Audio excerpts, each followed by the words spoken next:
Mendoan menyatu dalam doa dan renungan dari Katedral Kristus Raja Purwokerto, hari Jumat 3 Februari 2023 bersama saya Romo Ngarlan.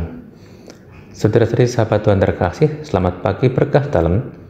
Hari ini kita akan merenungkan sabda Tuhan dari Injil Markus bab 6 ayat 14 sampai dengan 29. Dalam nama Bapa dan Putra dan Roh Kudus, amin. Tuhan bersamamu dan bersama rohmu. Inilah Injil suci menurut Markus. Dimuliakanlah Tuhan.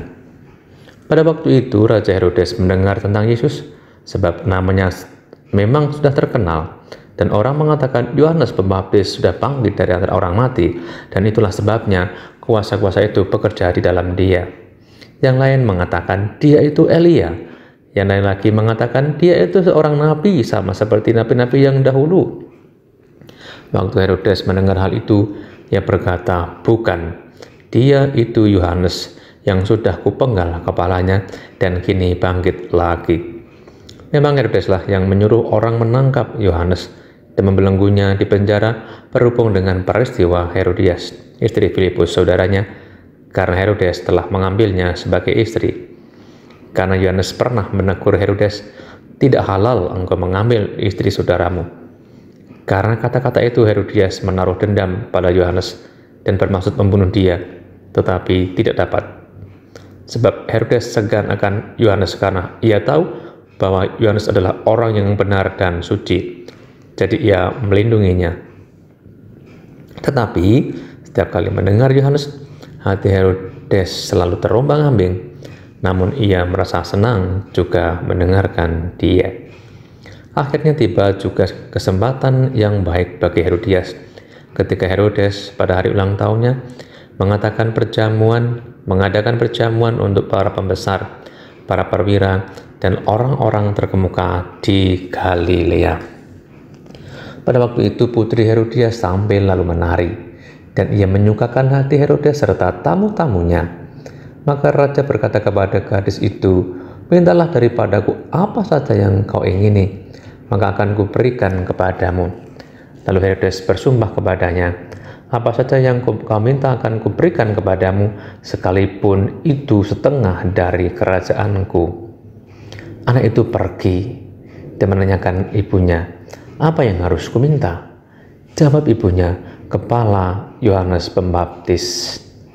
Maka cepat-cepat ia pergi kepada raja dan meminta, aku mau supaya sekarang juga engkau berikan kepadaku kepala Yohanes Pembaptis dalam sebuah talam.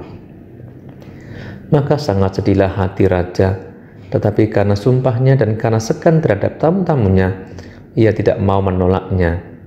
Raja segera menyuruh seorang pengawal dengan perintah supaya mengambil kepala Yohanes.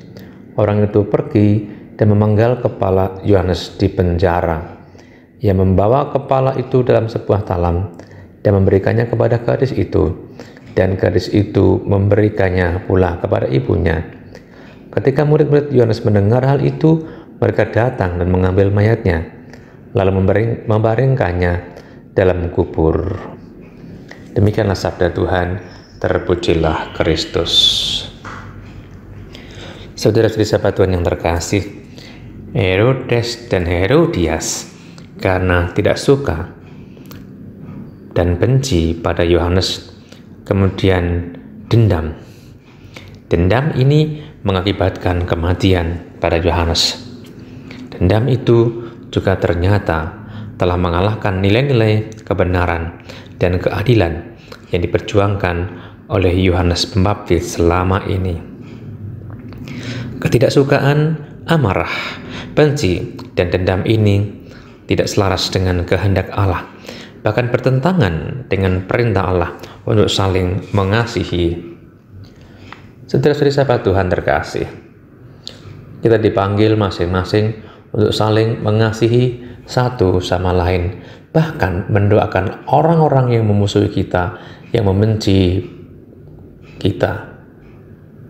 Maka kita mestinya terus belajar untuk tidak mudah tersinggung, tidak mudah marah, tidak mudah benci, apalagi dendam pada orang lain. Jika kita masih pelihara kebencian, kita pelihara amarah, kita pelihara dendam, berarti kita sedang dalam kondisi sakit. Jika kita sakit, kita mesti segera berobat.